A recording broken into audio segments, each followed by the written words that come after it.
मेरे प्रिय कैडेट्स, आप सभी को मेरा नमस्कार। व्याकरण भाग के अंतर्गत हमने तत्सम शब्द, जो शब्दों के भेद हैं, उसमें 4 प्रकार के होते हैं, जैसे तत्सम, तद्भव, देशज और विदेशी। तो हमने उसका विस्तृत अध्ययन किया।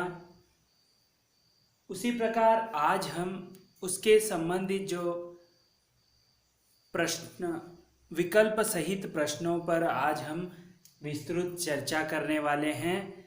जहाँ तक आपने जो मैंने पढ़ाया है उसे आपने किस तरह जो है उस विषय को समझा है, इसीलिए मैं यहाँ पर एक प्रश्नोत्तर की माला जो है आपके सम्मुख दिखाने वाला हूँ।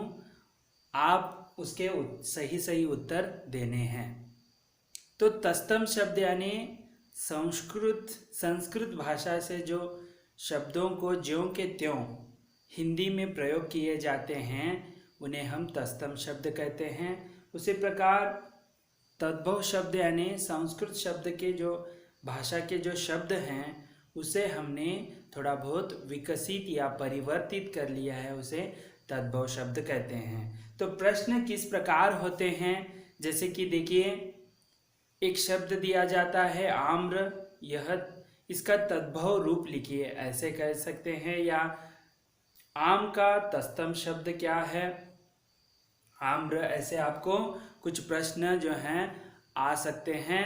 तो जल्द ही आपके लिए, यानी अब 2 महीने के अंतर्गत हमने जो है आपको ऑनलाइन के जरिए पाठों का अध्ययन करवाया है। जल्द ही हम उस पाठों पर या व्याकरण भाग पर परीक्षाएं जो है लेने वाले हैं।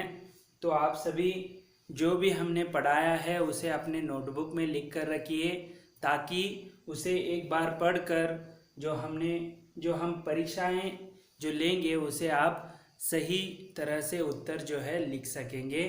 तो आज हम तत्सम और तद्भव शब्दों के प्रश्नोत्तर, बहु विकल्प जो प्रश्नोत्तर आज हम देखने वाले हैं। तो पहला प्रश्न है,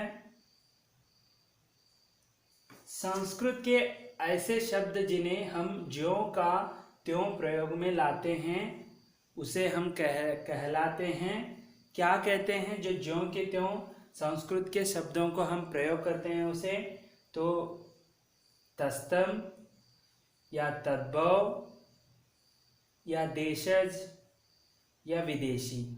तो बताइए, संस्कृत के ऐसे शब्द जिन्हें हम ज्यों के त्यों प्रयोग में लाते हैं उसे हम क्या कहते हैं?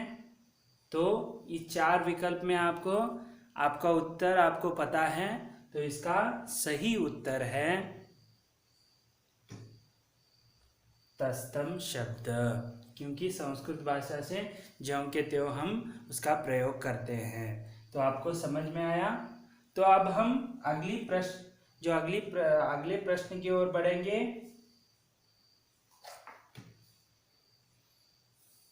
निम्न में से रूढ़ शब्द कौन सा है? पशु, समतल, विद्यालय या वाचनालय। जो रूढ़ी से आया हुआ, देखिए ऐसे ही मैंने रूढ़ शब्द को एक ऐसे ही प्रयोग में लिया है। आपको तत्सम और तद्भव के प्रश्नोत्तर पूछना था, लेकिन ऐसे ही आपको ज़्यादा ज्ञान जो है हासिल हो, इसीलिए रूढ़ शब्द जो है इसमें पशु है, जो बोलकर जो है उसे हमने शब्द को बनाया, इसलिए रूढ़ शब्द बनता है। अगला प्रश्न है, परीक्षा शब्द निम्न वर्गों में से किस वर्ग में आता है? तो परीक्षा शब्द एक तत्सम में आता है या तद्भव में आता है या देशज में आता है या विदेशज। तो इसका सही उत्तर है तत्सम, परीक्षा। ठीक है, इम्तिहान जो है यह तद्भव रूप है जो हमने परिवर्तित किया है। तो इस प्रकार जो है आपको परीक्षा का जो है यह संस्कृत से ज्यों के त्यों लिया गया है, इसीलिए ये तत्सम शब्द है। अगला प्रश्न है, जिन शब्दों की उत्पत्ति का पता नहीं चलता उन्हें कहा जाता है। जिन शब्दों का उत्पत्ति का पता नहीं चलता है, तत्सम शब्द कहते हैं, या तद्भव शब्द कहते हैं, या देशज शब्द कहते हैं, या विदेशज शब्द कहते हैं। देखो, जिन शब्दों की उत्पत्ति पता नहीं है, पिछले वीडियो में हमने लगातार व्याकरण भाग में चारों का अध्ययन किया है, तो उत्पत्ति उसका पता नहीं चलता है तो कौन सा है? तो सही उत्तर इसका इस प्रकार है, आप भी जानते हैं। तो सही उत्तर तत्सम शब्द।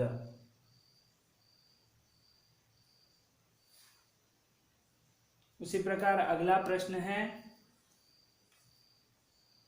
नीचे दिए गए विकल्पों में से तद्भव शब्द का चयन कीजिए। यानी उसको आपको पहचानना है, तद्भव शब्द को। नीचे दिए गए हैं, पहला शब्द है मुह, दूसरा है प्रलाप, तीसरा है बैंक, चौथा है मर्म। इसमें आपको तद्भव शब्द का चयन करना है। ये सभी जो हैं कोई अन्य शब्द हैं, लेकिन उसमें एक तद्भव शब्द है। तो देखिए, मुह, प्रलाप, बैंक, मर्म। तो प्रलाप जो है तत्सम शब्द है, बैंक जो है विदेशज शब्द है, मर्म जो है तत्सम शब्द है। तो बचा मुह। तो इसका सही उत्तर है मुह, जो हमने मुख को जो है तद्भव रूप दिया है मुह। इस प्रकार अगला प्रश्न देखेंगे, नीचे दिए गए विकल्पों में से तद्भव शब्द का चयन कीजिए। यानी आपको यहाँ पर तत्सम शब्द को पहचानना है। तो देखिए, पड़ोसी, गोधूम, बहू,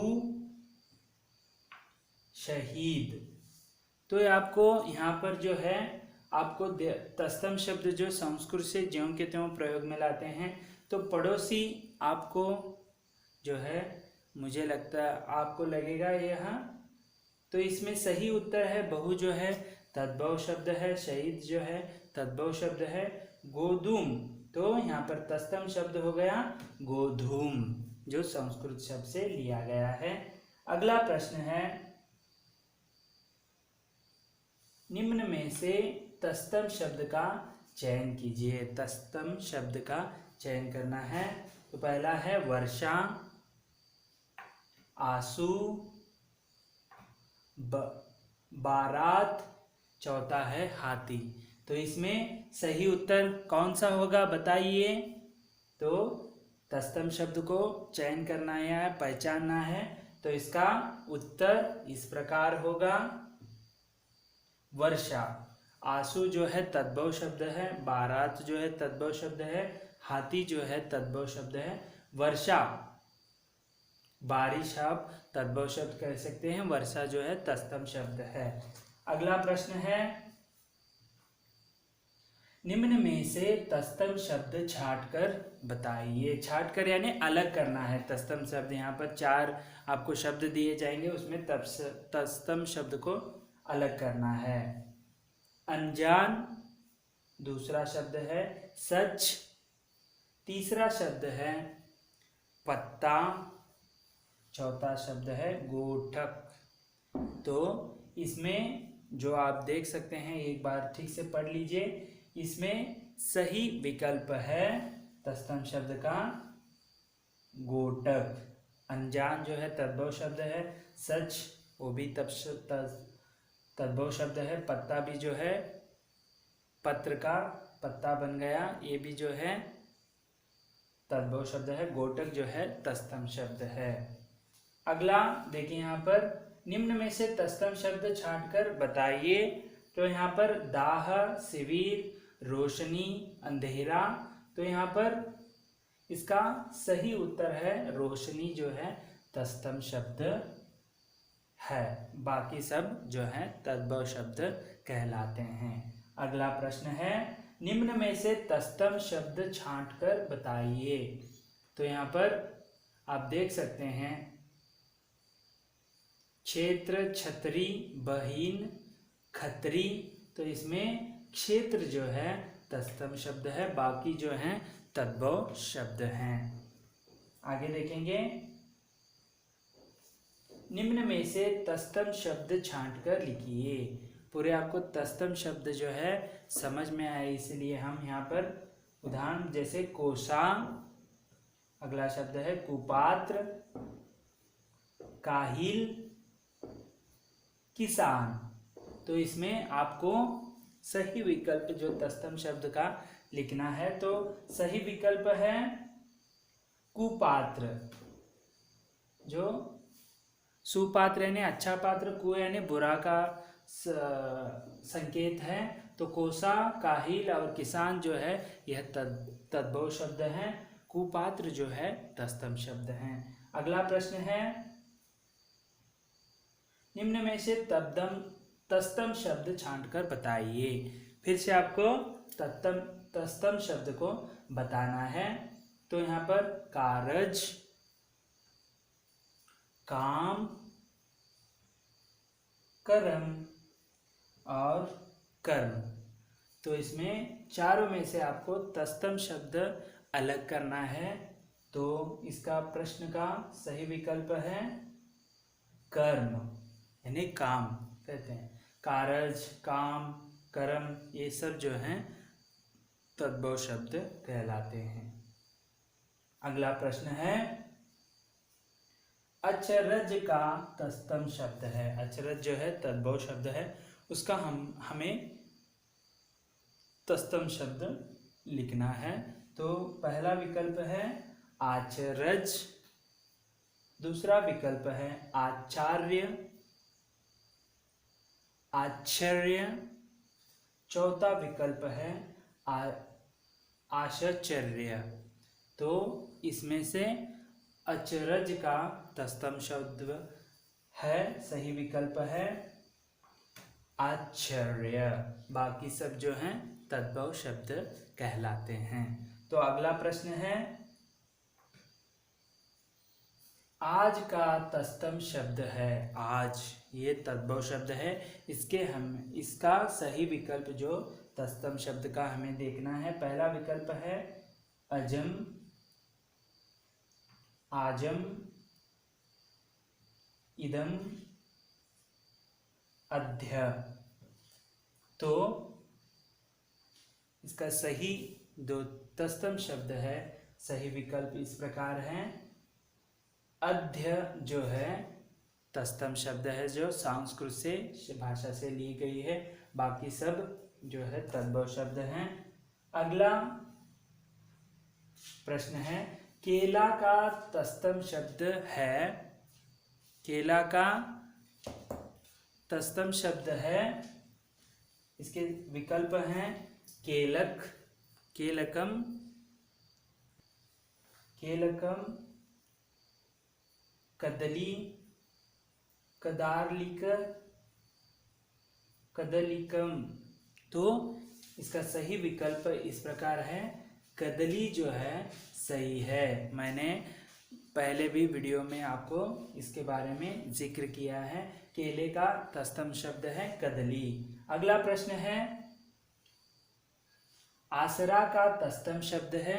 इसके विकल्प हैं आशा, आशय, आदर्शिक, आश्रय। तो इसका सही विकल्प है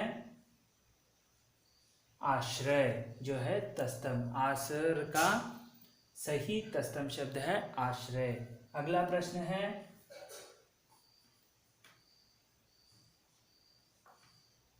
कौन सा शब्द तत्सम नहीं है। इसमें से शब्द जो हैं सभी तत्सम हैं, उसमें एक शब्द हो, चारों में से एक शब्द तत्सम शब्द नहीं होता है, उसे आपको ढूंढना है। आंख, नयन, दृग, नेय।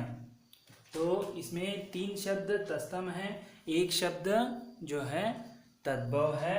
तो आपको पहचानना है। इसका सही विकल्प है आंख। आंख जो है नयन तत्सम शब्द का तद्भव रूप है। तो ये तीनों जो हैं तत्सम शब्द हैं, ये तद्भव शब्द है। अगला प्रश्न है, एकस्त का तद्भव शब्द है। एकस्त जो है तत्सम शब्द है, उसका तद्भव शब्द आपको पहला विकल्प है इकट्ठा, एकीभूत, एकीकरण, इनमें से कोई नहीं, कोई नहीं, काई हो गया है, कोई नहीं। तो इसका सही विकल्प है इकट्ठा। इकट्ठा जो है एकस्त का तद्भव रूप है इकट्ठा। अगला प्रश्न है, ज्वलन का तद्भव शब्द है। ज्वलन का तो पहला विकल्प है जलना, दाह, तीसरा विकल्प है क्रोध, चौथा विकल्प है तपना। तो इसका जो ज्वलन का तत्सम शब्द का तद्भव रूप है, सही विकल्प है जलना। जलना जो है तद्भव शब्द है ज्वलन का। उसी प्रकार अगला प्रश्न है, हल्दी का तत्सम शब्द कौन सा है। हल्दी का पहला विकल्प है हरदी, हरिद्रा, हल्दिका, हरद्रिका। तो आपको यह पता है, मैंने इसे पढ़ाते समय 2 बार उच्चारण किया था। हल्दी का सही तत्सम शब्द है हरिद्रा। तो हरिद्रा यानी तत्सम शब्द को हम तद्भव शब्द बना लिया हल्दी। अगला प्रश्न है, उबटन का तत्सम शब्द है। उबटन का तत्सम शब्द विकल्प हैं उद्वर्तन, अम्बटन, उद्वीतन, उम्बन। तो इसका सही विकल्प है उद्वर्तन। उद्वर्तन जो है उबटन का तत्सम शब्द है। अगला खीर का तत्सम शब्द है। खीर जो है आपको पता है, सभी को पसंद भी है। इसका जो है पहला विकल्प क्षीर, दूसरा ओदन, तीसरा है क्षार, चौथा है खीरा। तो इसका सही तत्सम शब्द है क्षीर। क्षीर को हम खीर बना लिया है तद्भव शब्द में। अगला प्रश्न है, तो इस प्रकार हमने यहाँ पर तत्सम शब्दों का तद्भव शब्द किस प्रकार है, कैसे प्रश्न आते हैं तत्सम और तद्भव शब्दों के अंतर्गत, इसका हमने विस्तृत जो है बहुविकल्पीय जो प्रश्नोत्तर है उसका आज हमने यहाँ पर चर्चा की। मुझे आशा है कि आपको इससे जो है तत्सम तद्भव शब्दों में जो अंतर है आपको सही पहचान जो है आपको हो जाएगी। इस प्रश्नोत्तर के माध्यम से आपको जो तत्सम और तद्भव शब्द के जो जानकारी है वह हासिल हो जाएगी। और इस तरह आज हमने बहुविकल्पीय तत्सम और तद्भव शब्दों का प्रश्नोत्तर यहाँ पर हमने चर्चा किया। अगले वीडियो में जो है अगले अध्याय के साथ फिर उपस्थित होऊंगा। तब तक के लिए धन्यवाद। आपका दिन मंगलमय हो।